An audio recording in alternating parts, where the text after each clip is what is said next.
Welcome everyone to the emergency room, where we have creative chats in critical times. This talk is going to be hosted by myself, Fisola. My pronouns are she, her, and Arisha. Would you like to introduce yourself? Hello, my name is Arisha. I'm also a youth collective member, or we're both youth collective members, and my pronouns are they, them. And just some background on what the emergency room is. It was born from this idea that the youth collective had, that we want to have more conversations with people within the arts and humanities who can share their experience, things that they've learned within their creative disciplines, and just have an open space where we can learn and exchange knowledge. And today we are joined. So today what we are talking about advocating for yourself and others in creative spaces. And we are joined by three absolutely amazing and creatives in their own right. So we're joined by Ash Cox, Simon Pollard, and Alistair Charles Wilkinson. Would you like to introduce yourself and your pronouns and a little bit about your creative practice? Shall I go first? Is that right? Hello, my name is Ash Cox. I use they, them pronouns, and I am a disabled artivist, which is an artist and an activist merged together.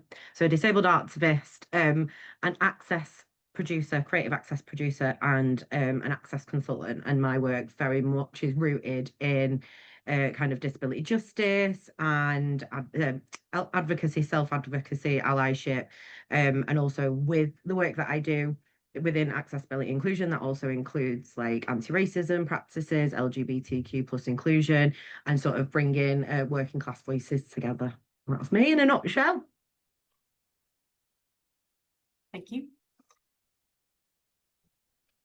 Hi, I'm Simon. I'm a freelance theatre director and acting coach, which is a title I hate, but that's just what it's called in the film and TV industry. It's awful, but it's kind of a catch-all phrase for the job that I do. So I'll take it and own it. Most of my theatre work is in musical theatre. And as I said, I've got some, I also kind of work in film and TV in a different capacity. But a lot of my career has been spent working with young people. And so I find myself frequently and constantly advocating for young people as artists in their own right. And that is a hill that I will die on.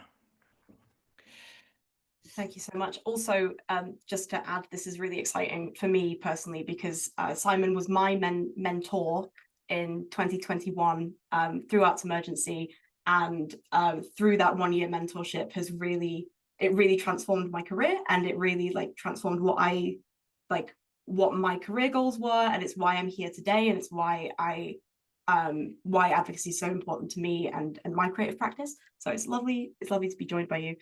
And then Alistair, would you like to introduce yourself as well? Yeah, thank you. So my name is Alistair Charles Wilkinson. I use he, him pronouns, and I work at the intersection of football and art. So I work with clubs, players, fans, grassroots organisations to essentially embed long-term cultural infrastructure in football, be it working on commercial projects or co-created artistic projects, social projects. It's quite an interesting dichotomy because in certain contexts, in football contexts, art is met with suspicion or tokenism, and in some art spaces, people don't see it always football as cultural. So I quite enjoy that kind of tension between the two and work with people to realize that actually, you know, that the game of our lives really connects with everyone in so many ways. So just come back from Zurich with the UEFA, where I think we all can agree there's been a lot of amazing stuff that's happened for the women's game in that place, and hopefully beyond. So yeah, that's me. Really excited to be here. Thank you for inviting me. Thank you so much, all three of you, for joining us. And just before we get into the more hard-hitting questions about advocacy, I just thought we'd ask if you could share a little thing that has brought you some joy recently.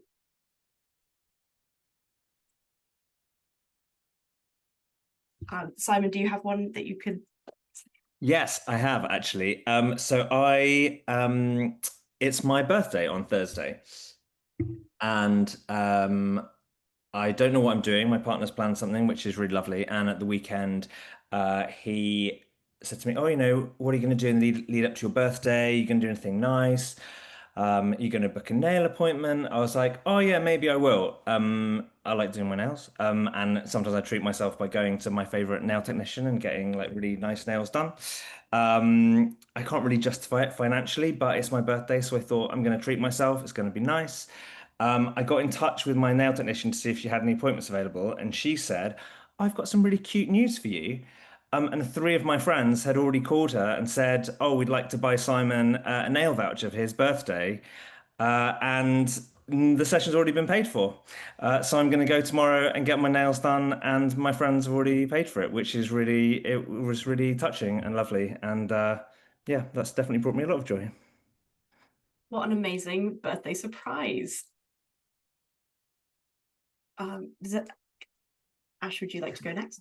Yeah, I love that, Simon. That's such a lovely, lovely thing to do.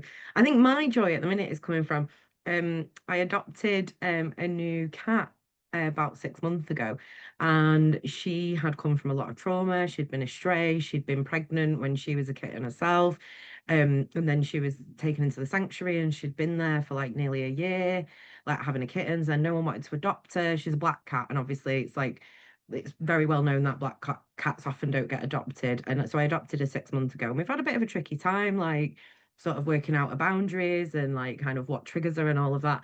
And then today she got on the bed and was like cuddling with me, and she's never really done that before. But one of the things is she's got some chemical mixed up, like mixed wires. So when she's happy and excited, her hackles go up, like like normally when cats are scared the hackles go up, but when she's happy she purrs and her hackles go up. And we had a cuddle today, and I was just like, things are moving forward, things are developing, like she's trusting me. So yeah, I'm really happy. Her name's Elfie, by the way. Stunning.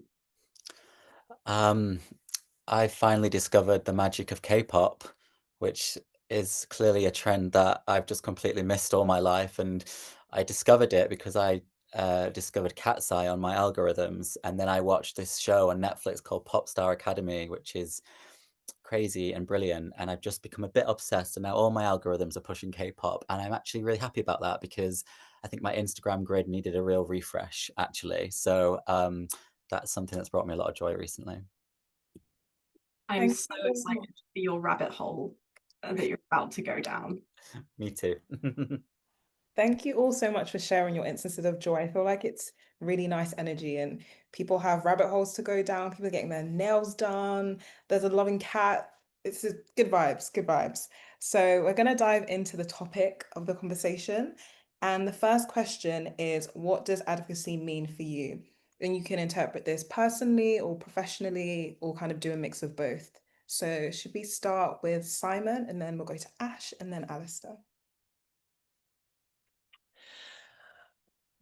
Okay, so I think that ultimately, if I was to sum it up, I think it's just about speaking up to protect people and to protect the integrity of work. I think specifically, even when that's uncomfortable.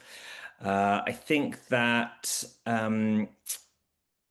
for me, it's about like I suppose as a theatre maker and as someone with status in a rehearsal room or a certain amount of given status, an automatically given status as a director within a room, it's about then using that platform in a way to create the conditions in which stories and the people telling them can thrive. And I think as a director, I see it as both an outward facing and inward facing thing. It's about championing the work, protecting the creative process, ensuring that all collaborators feel seen and safe and supported.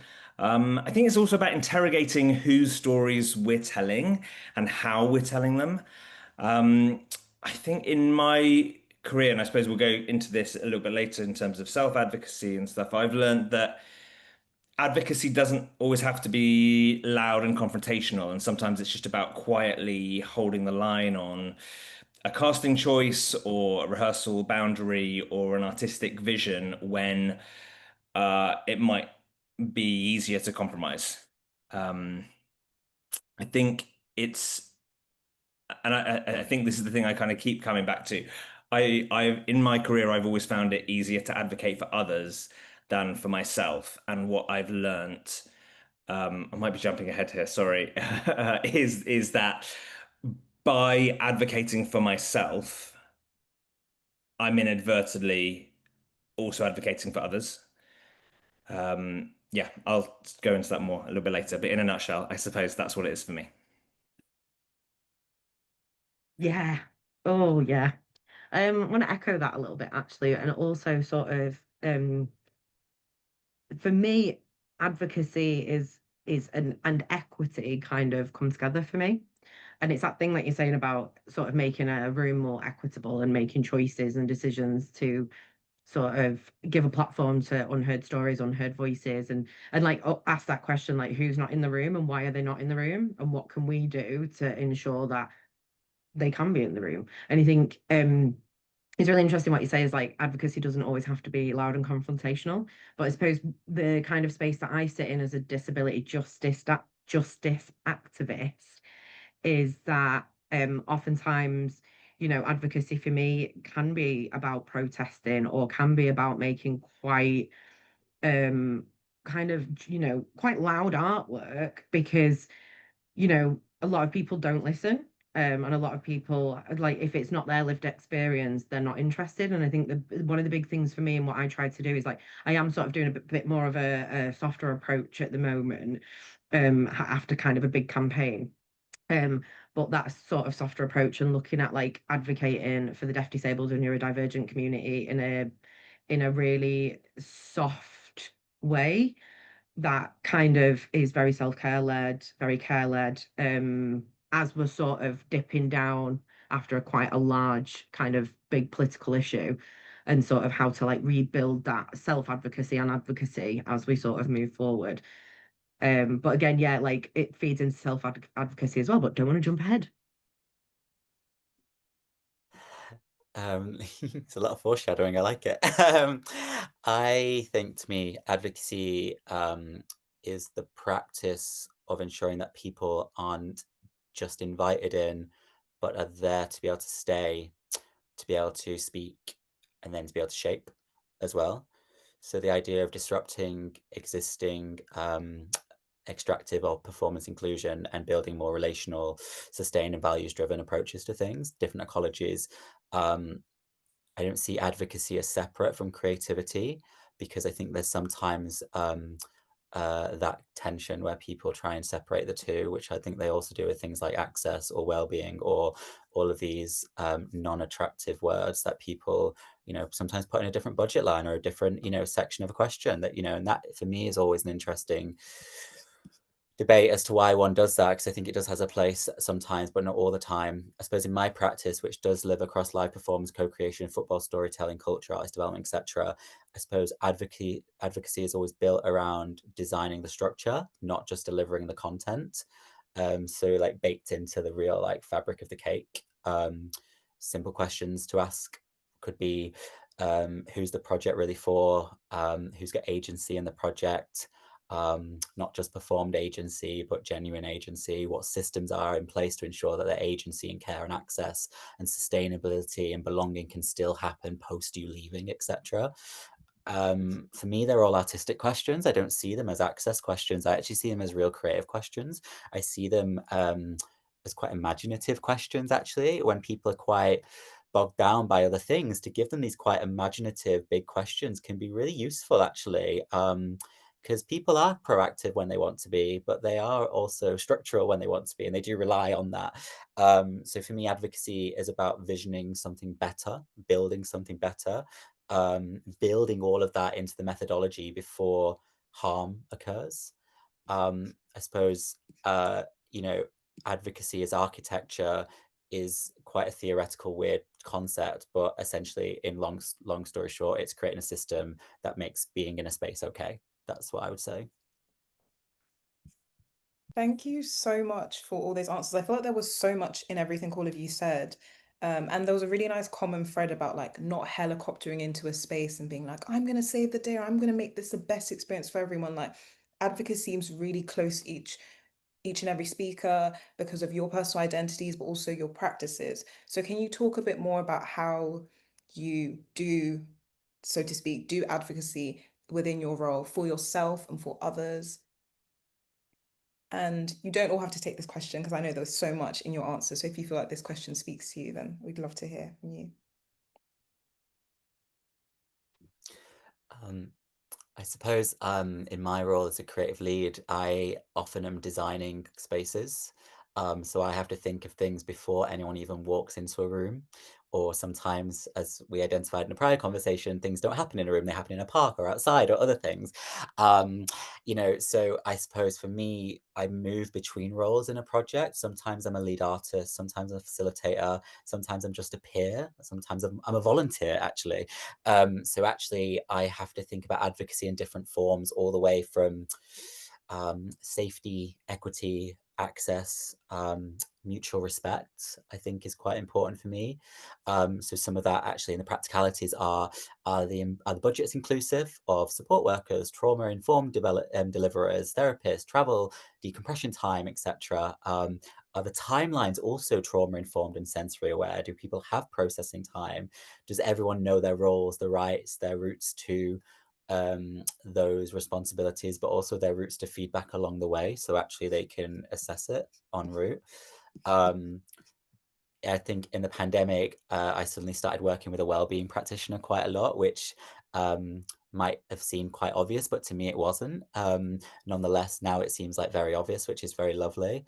I think advocating for yourself is a learned skill, a very challenging learned skill, and a daily practice more so.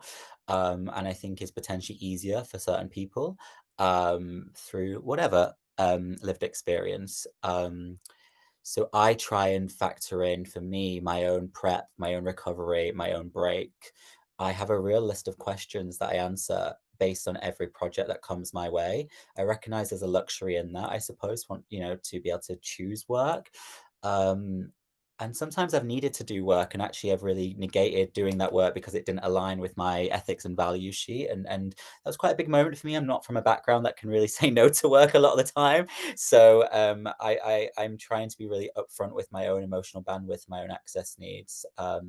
Because at the end of the day, advocacy is emotional labor as well. And emotional labor does have a cost to it, both a emotional personal cost and also a numerical cost as well. So I try and honor that feeling in myself. Oh, I'd love to jump in on that, Alistair. Oh, completely echo everything you say.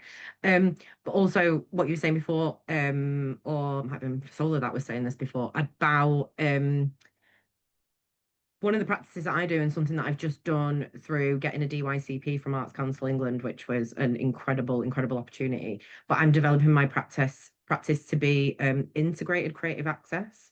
So like integrating access from the beginning processes, from a producer lens, integrating all of that from beginning processes, absolutely. But also from a creative perspective and actually access and inclusion as a creative tool.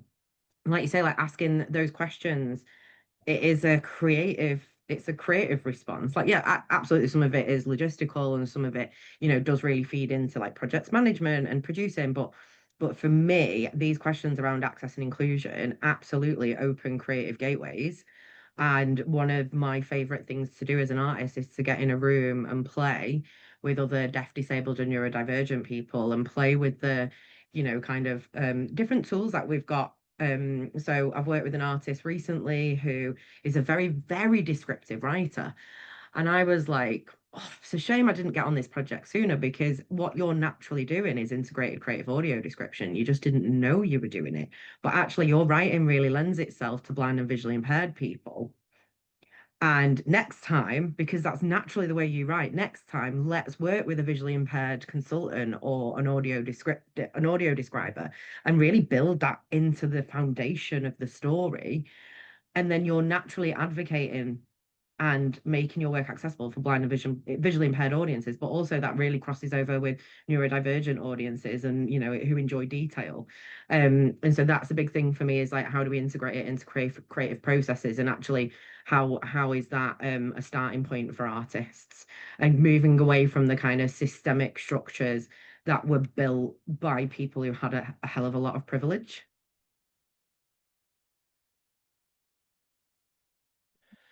Cool. I mean, yeah, you guys have said so much already, and I agree with all of that. I suppose I can just speak on a really personal level in terms of like my day-to-day practice and what it looks like for me.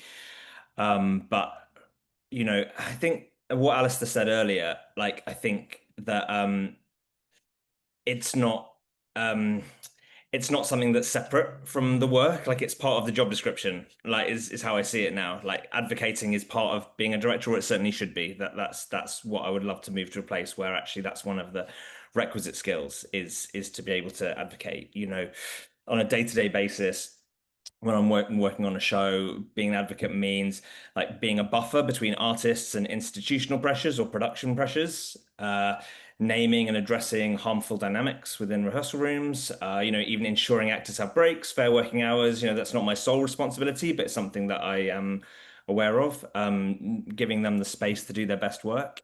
We talked earlier about, what does creating a safe space mean? And like we can say this is a safe space as much as we want, but like what does that literally mean? What does that literally mean for a group of people in a room, and to really actively endeavor to provide a safe space? And speaking up for collaborators who may not yet have the confidence or platform to speak for themselves, but also, and I think this comes, again, from my background as a facilitator, from my background of working with young people, trying to help empower people to advocate for themselves. So it's not about replacing their voice or being their voice, but about enabling and facilitating their voice, I suppose.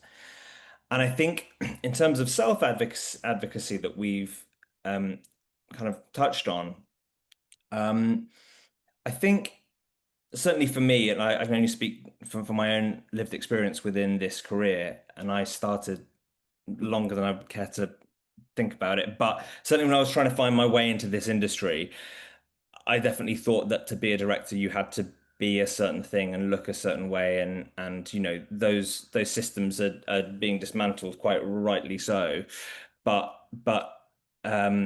we second guess ourselves, don't we? In meetings, interviews, we say what we think we need to say to get the job, to make a good impression on the people, and more, I've come to understand and know that actually being yourself actually is the most powerful advocacy. If you have a disagreement with someone, disagree with them, say that out loud, because ultimately, if you do disagree on important things, then they're not the right people to be collaborating with anyway. It's about finding your people, finding your place, the place where you feel supported and enabled to do your best work. And you're only going to do that through being yourself and having those honest conversations with people. And if that sometimes means upsetting people or, spoiling your chance to get a job that seemed like a dream job, if ultimately that's not, that's not going to be the job for you if you do fundamentally disagree. And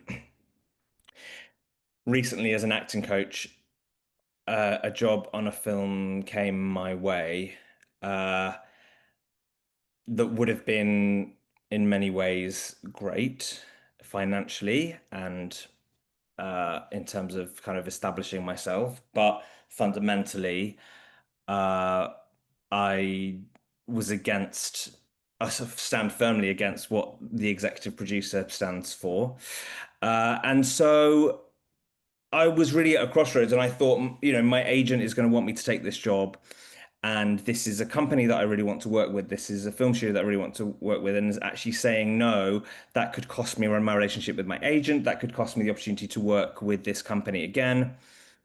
And I really wrestled with it for about 24 hours, and I thought, oh, but I could go, and in the inside, I could change things from the inside. I can be the queerest version of myself, and I could kind of make the change from within, but ultimately it just didn't sit well with me. So anyway, as soon as I had the conversation with my agent to say, do you know what, this isn't for me, I realized actually that had been the easiest decision that I'd made. It was an easy decision, and I felt so much lighter. And actually, to know who you are as an artist, to know the kind of work you want to make and the kind of work you don't want to be associated with. Um, uh, if Thankfully my agent stuck by me, But if she hadn't, then she wasn't the right agent for me in the first place, right? And if that company never wants to work with me again, they're not the right company for me to work with. So it's about knowing yourself. And I think, just to go back to something I touched on as well, with my work with young people, growing up, I didn't have queer role models. And so I think sometimes, and what I was going back to saying earlier about sometimes by self-advocating, we advocate for others. Just by being in a space sometimes and naming my queerness or my neurodiversity gives other people the platform to kind of go, this is a safe space for you. And so with my work with young people, I like to make myself visibly queer in front of them. And again, if that's, I recognize that whenever I post on Instagram, sometimes, anything specifically vocally queer, I get followed by a lot of like stage parents and film parents. And I notice sometimes that followers drop off. And again, I'm like, if that's, then you're not the people that I want to work with. I'm not the right person to work with you. And so I suppose, yeah, self-advocacy, being yourself, knowing yourself, and yeah, I think that's it. I've said enough. Thanks. Amazing. Thank you all so much for your honesty and how that one question has really just taken us on a whirlwind. And I was just wondering if you could speak about, because I think am I correct in saying that you are all kind of freelancers or like navigate freelance positions in some respect, or like if you're connected to organizations, I wonder if you could speak about the challenges that you might face or that artists might face and creators might face when you have to advocate for yourselves as a freelance position, or like when you have to like represent an organization.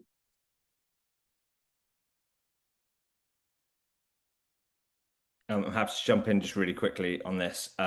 Yeah, I think just to kind of tag on to the end of what I was saying, I think as a freelancer, advocacy is a really personal and often quite a risky element because you're your own HR department, PR department, legal team. You don't have the safety net of an organization behind you. So you're kind of balancing protecting your reputation when you're speaking up and when you're saying no or causing trouble, whatever. The relationships that we build as freelancer, there are currency.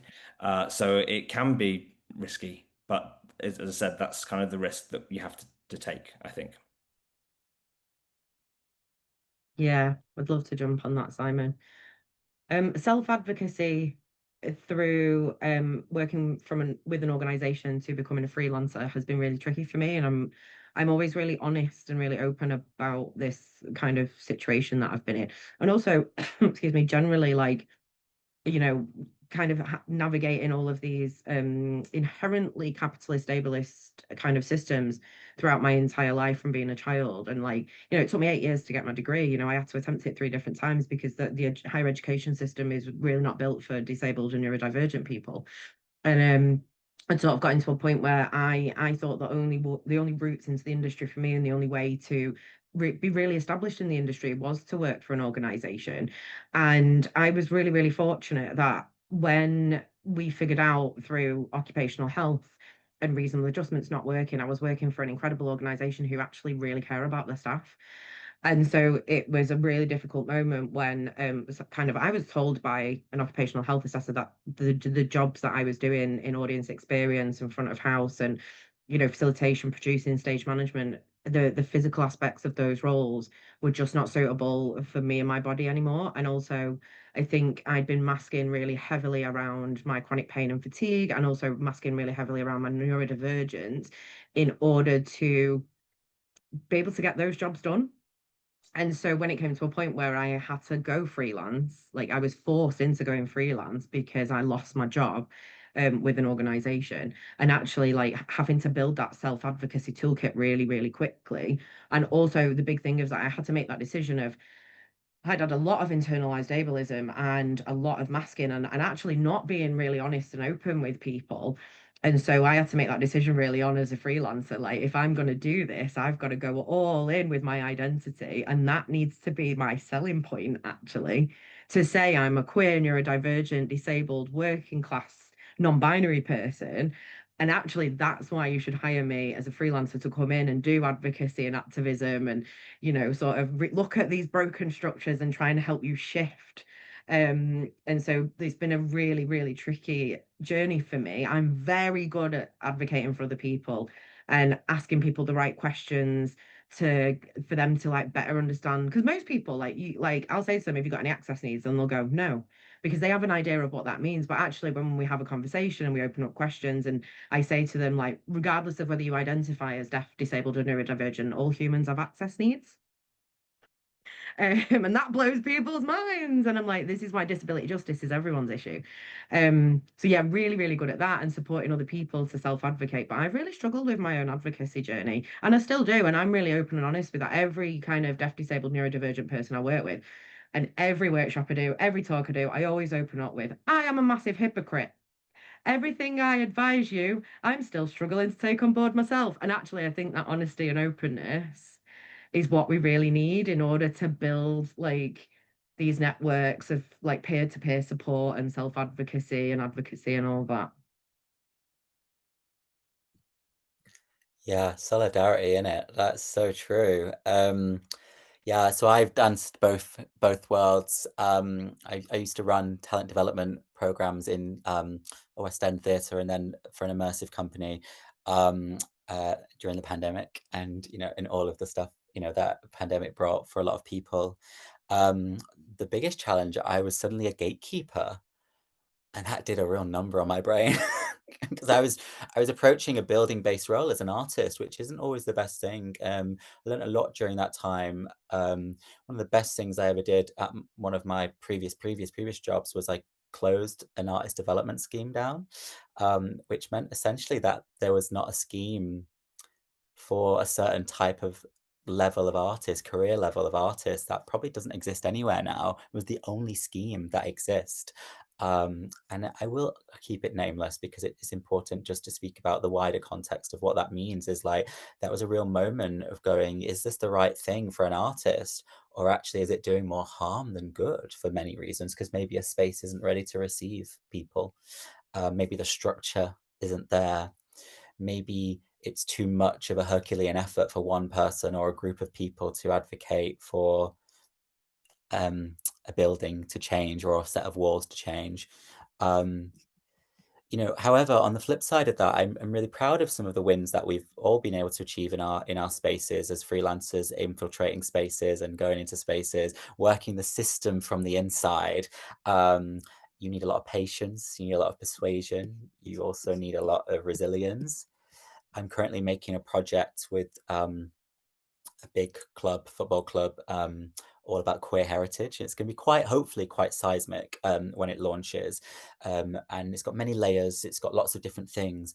But the advantage of being freelance doing that is I design it, I hold the house style, I bring my ethics into the meeting, but I have to source the funding. I have to hold the relationships. I have to do the safeguarding, my own well-being structures. It's liberating, but demanding. And I think that's an interesting trade-off between a freelancer versus an organization. Both carry a lot of weight, but equally at the same time, both have pros and cons at the same time. So yeah, that's what I would add to that. Thank you so much for all your answers. The next question was going to be around navigating challenges when advocating for yourself and others, but I feel like you've touched on it quite well. So I would just kind of throw in a question that is there such thing as like correct activism or like the right way to do it? And the reason why I kind of ask this is because I think there will be a lot of young people who are at the start of their careers, and they've grown up in a creative environment where advocacy is at the forefront, and they want to kind of start as they mean to go on, but might be a bit of intimidation of, how do I actually navigate this? Am I doing the right thing? So could you kind of touch on that a little bit? I'd just love to jump in and just say, I would always recommend to people to create a mission statement, to really sit and think about who you are as a human, who you want to be as an artist, or who you already are as an artist, and what your boundaries are, like who you will and will not work with. When I work specifically with young people or emerging artists, that's one of the things that I always talk about is like, and it kind of, it feeds into like, I don't know if you're creating a website, it feeds into like your about you page and all of like the mission statement. I mean, you can just Google mission statement and every company organization across the world has one. And I would always suggest like, who's an organization or company that you think are really, really bad? Like who are doing bad stuff in the world? Go and look at theirs. And then who's people that are doing really good stuff in the world that you absolutely love, look at theirs. And then you kind of get to understand like what the different levels are. And then I think you can build your own kind of mission statement and your own kind of ethics and values. And then it is tricky, isn't it? Because, you know, sometimes like I have to pay a mortgage. And sometimes I am like, I just have to take this job because I need the money.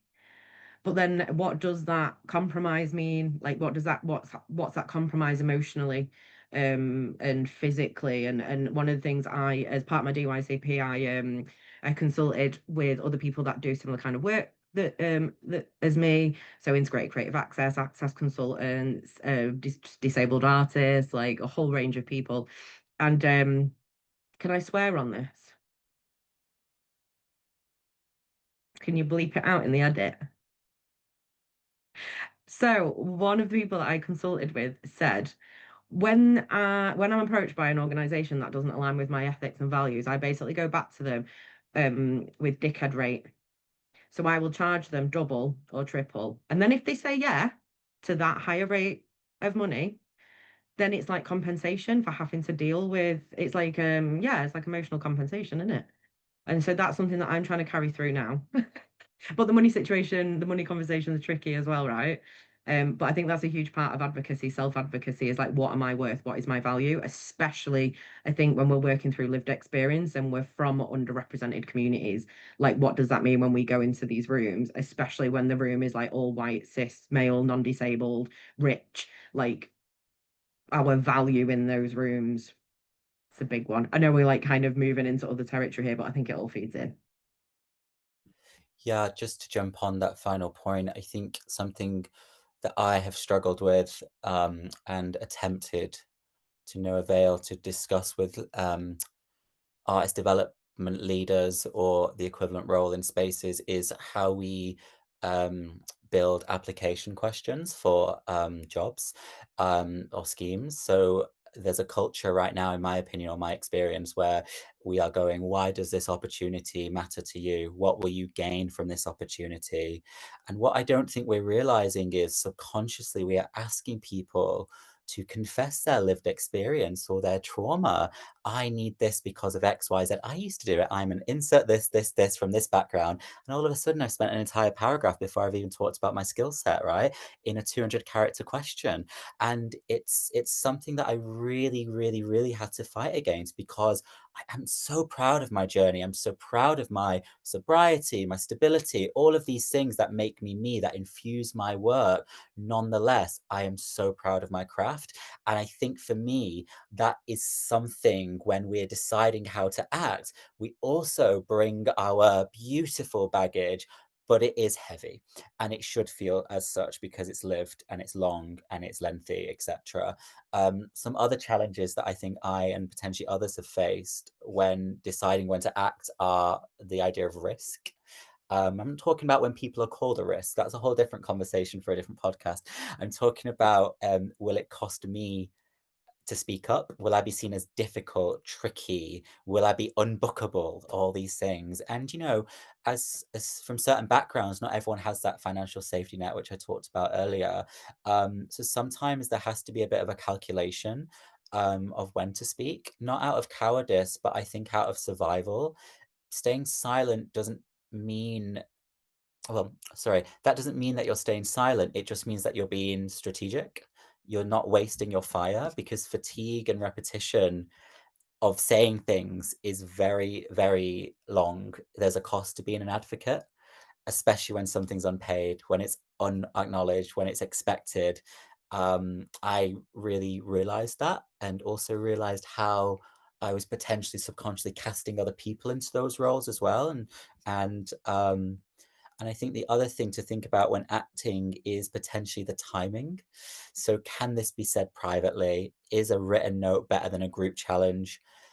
Is it better to regulate your own sense of self first before you then speak? And then finally, also, what is your role in that space?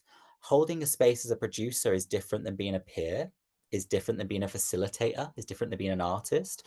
You know, there's sometimes ways that you have to act and be an activist or be a provocateur or other versions that you can get away with if you've got less agency and less power sometimes. Whereas if you're holding the space, there's a different way to also do that. So yeah, I think it's about not putting anyone on trial, but carefully choreographing things to make it equitable. Sorry, Arisha, I just want to jump in on that note actually, because there's a fantastic tool at all of our disposals, but actually I think a lot of people see it as something that is just for deaf, disabled, and neurodivergent people. But access riders, like I truly believe that everyone should have one. Everyone in every company, in every organization should have one, because like I said, we all have access needs. And then also like creating a contract of care and creating like a group manifesto, or like obviously like organizations, you have your KPIs to hit, you have your what's it called, policies and all of that. But actually, like, regardless of your size and the amount of people, access riders, contracts of care, whatever you want to call them, I think are absolutely vital, because and I think it really helps with everything that Alistair's just said. 100% agree. Thank you all for your answer to that. I just wanted to I just wanted to add, like, I'm so grateful that to Alistair for saying that, like, acting, you don't have to act immediately, and having that calculated decision of when to act is, I think, is so important. And it was actually something that I did a few weeks ago, because something came up that really crossed everyone's boundaries in the room, but no one really knew how to respond to it. And I'm normally quite a vocal person if something doesn't work, or if something is not okay. But I had like the least amount of status in the room, and so I had to be very tactful about how I approached it. And through that, and I had the conversation like a week later, and it was able to be discussed in a very like regulated way, in a way that was very calm and just kind of straight to the, like, that really kind of ironed it all out. And so I was wondering if you had any tips that you've picked up for how you regulate yourself when you're presented with kind of like interpersonal conflict in creative spaces, and like what kind of tools do you bring when you approach those kinds of conversations?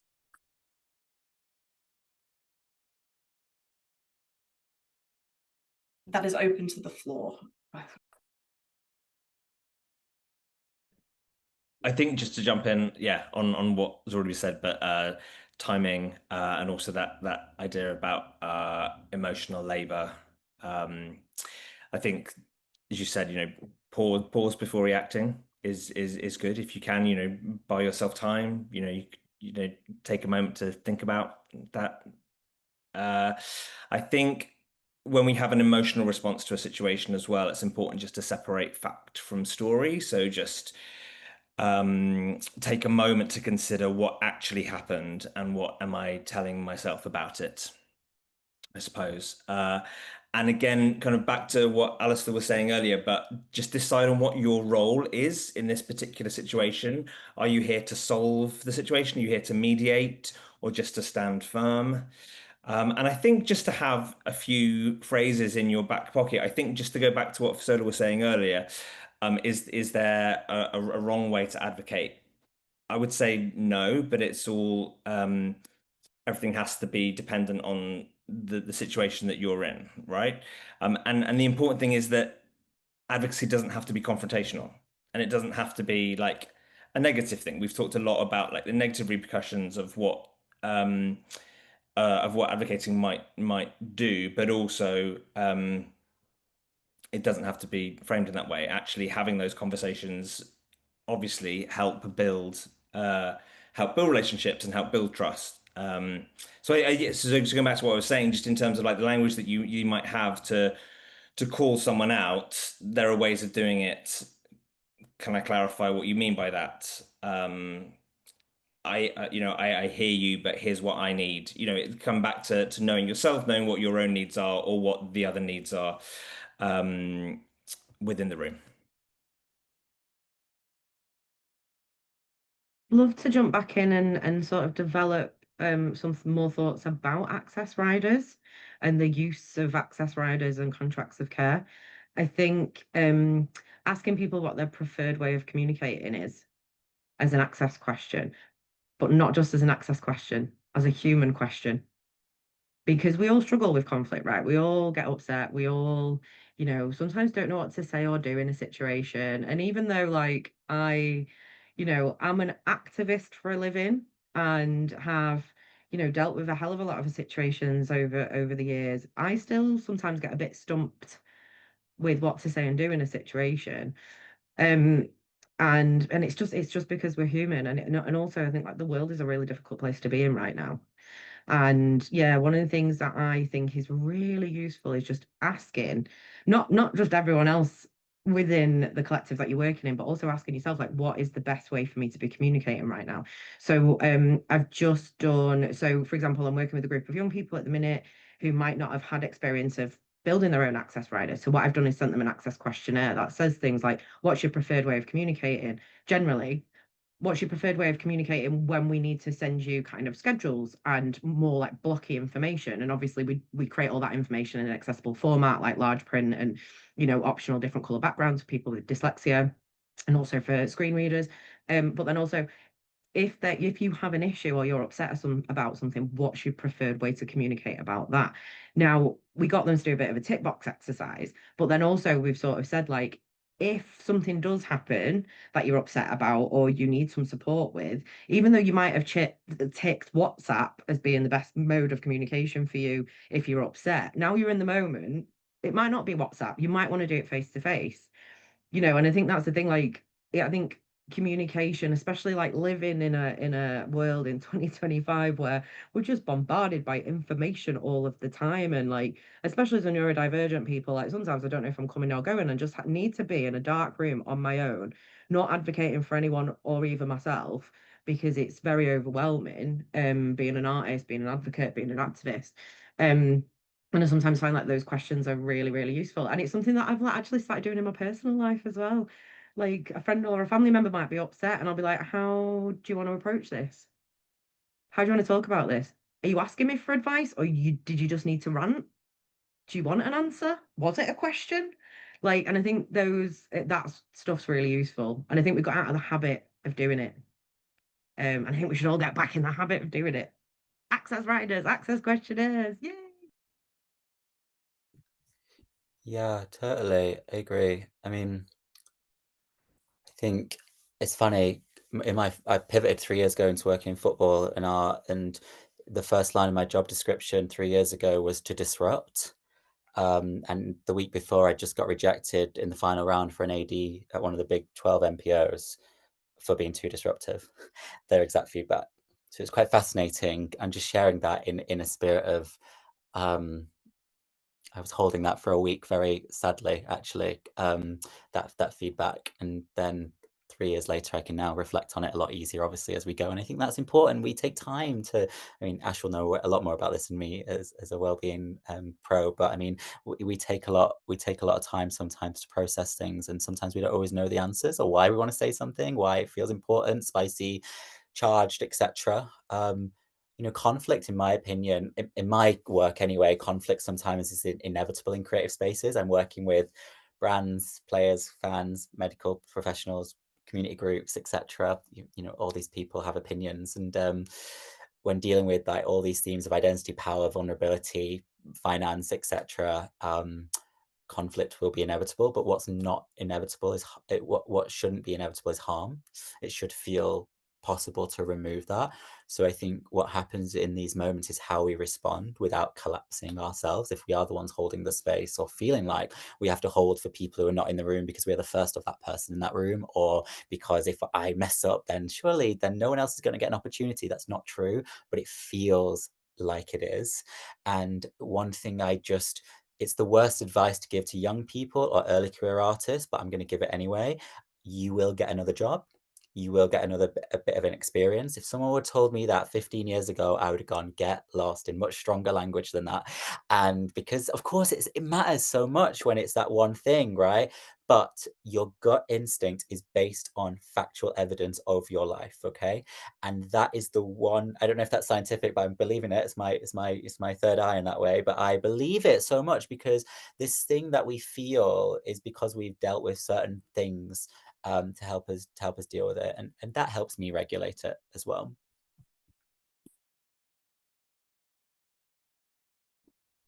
Thank you so much for your answers. I feel like we've taken this conversation to so many places, and as much as we've kind of theorized about like our personal relationships with advocacy, there's so many practical things, and I cannot wait to listen to this back and just take notes and actually have things that I can action.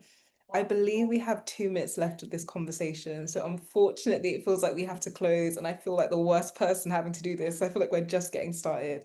But Arisha, do you have any final things you want to say before we officially close?